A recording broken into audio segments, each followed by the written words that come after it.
Good Shabbos, everyone, and Happy New Year, at least a happy secular year. Please God, it should be much better than what we've just experienced. And just as something draws to an end when we finish reading Torah, as we just did, when we finish reading a Sefer in the Torah, we say, Chazak, Chazak, V'nit Chazek. We should go from strength to strength. Even in this past year, please God, we should go forward in strength and we should see some kind of improvement and a better sort of year than what we've experienced. When in this morning's Parsha, in Parsha Vayechi, which is really ironically all about death, something that we've been listening to and reading about this past year. Um, what's different is that we read about remarkably peaceful deaths in this morning's Parsha.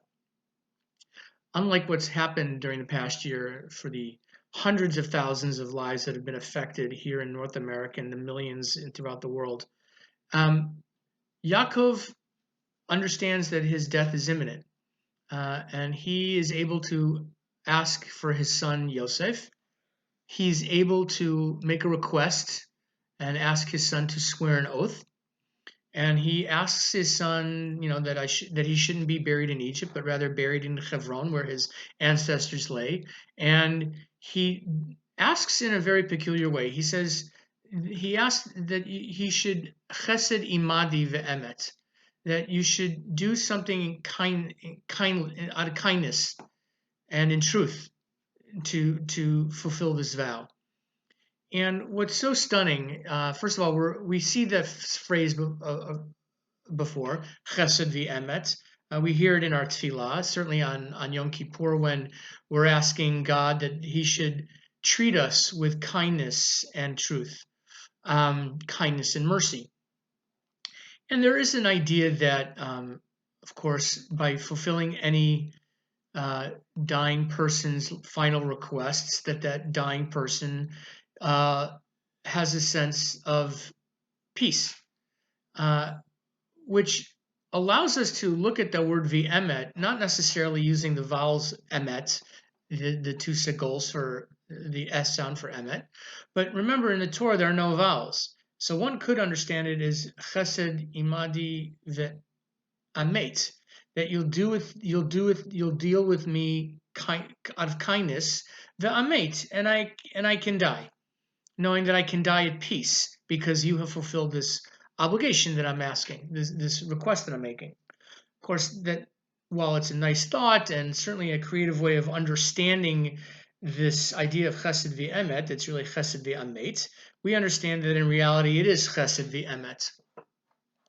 And Rashi offers an interesting explanation of what it is of chesed v'emet, thinking of it as mercy and truth. The mercy is shown to the dead is really the mercy of truth. It's chesed ve'emet. It's disinterested sort of kindness, meaning it is completely selfless. There is no thanks that the person who's demonstrated the kindness receives. Whenever I do a levaya, whenever I do a funeral, I explain to the people who are gathered, nowadays just the immediate family, that when we do kfura, when we do burial, it's one of the three aspects of the three forms of chesed considered by the rabbis to be the highest levels of chesed, because there is no thanking. The person for whom you do it, the deceased, is dead and unable to offer any kind of thanks. But you do so out of the pure goodness of out of your heart, to show kindness, not for any other reason. And even the Chatam Sofer explains that at first, the first impression of the statement that Yaakov makes is the idea that you're going to do this kindness and truth with me, and it is utterly an act. It's an utter act of selflessness on Yosef's part. Chatam Sofer, and I think if we all were to take a step back, we all understand that even though Yaakov in death is unable to thank Yosef, in a sense he's thanking him now. But I'd like to suggest something even more important. And it's focused on the idea of emet. It's focused on the idea of truth. The word truth, emet, aleph mem taf, embodies the entire Hebrew alphabet. It embodies the first letter, middle letter, last letter. It is complete and it is whole. And we understand that even the ultimate name of God are all letters of the Hebrew alphabet. The Yud K Vav K that we use when we say Hashem's name is just the four-lettered tetragrammaton, a fancy way of saying the four-lettered word for God. But we understand the complete name for God are the entire Hebrew alphabet. And Emet is really the symbol of that entire Hebrew alphabet. So when we do something out of pure kindness, Emet, we are doing something that embodies godliness.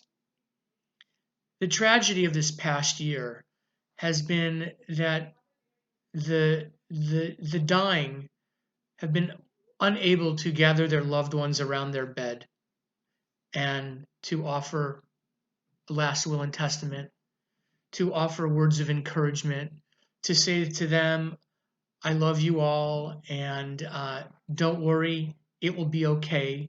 Just take care of each other and live good lives. Anything, some kind of parting words of love and kindness from the deceased to his or her surviving members of a family, so that way they have the chazaka, the strength to go on. Rather, that chazaka, that sense of strength to go on, has had to come from the avelim, from the mourners themselves, and not receive any sort of encouragement from those who are in the hospital dying of COVID. So in a sense, everything is kind of backwards and all askew these past 9 or 10 months. And they will continue to be that way until sometime, please God, in the summer when herd immunity occurs because of all the vaccinations that are given. But what we see is when everything works correctly, when everything works right, no matter the age, no matter the circumstances, when loved ones can be near each other, when, as Yaakov asked Yosef, come to me, that calls out to Yosef and Yosef goes to Yaakov, when Yaakov calls to his sons and they gather around him, that very gathering, that coming together of a family to the deathbed of the loved one, no matter the circumstances, no matter how tragic, no matter what, there's that sense of closure. There's that sense of being given an opportunity, not just to say goodbye, but for the person to look at the surviving members of a family to say, it's okay, I love you all, and everyone can experience emet. They can experience a deep sense of truth that is complete, that allows the soul to achieve a level of wholeness. And that is ultimately what it is to be at peace with the world and the world around him or her. We can only hope that that in the upcoming months that we're able to achieve that sense of emet, that sense of truth, not from the idea of the opposite of a lie is truth, but rather the idea that it allows us and our souls to become complete, to embody the complete nature of God, and not be, as we are currently experiencing the darkness of COVID and the darkness of a pandemic that leaves us incomplete, that leaves us without a sense of truth. And rather, we've had to work hard for chesed. We've had to work hard to demonstrate kindness. And the kindness that we've been demonstrating have been completely thankless. And what we hope for is that we learn that even in this moment, when we're apart from our loved ones who go through this by themselves, we know deep down that we are being thanked because we've elevated ourselves to a level of completeness as we carry on the memories of our loved ones.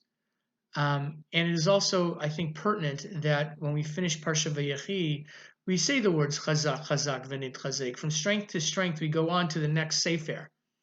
And that from strength to strength, we take all of the difficulty and all the misery of 2020, and we find whatever acts of chesed occurred, and we're able to take those moments and carry them on into the next year.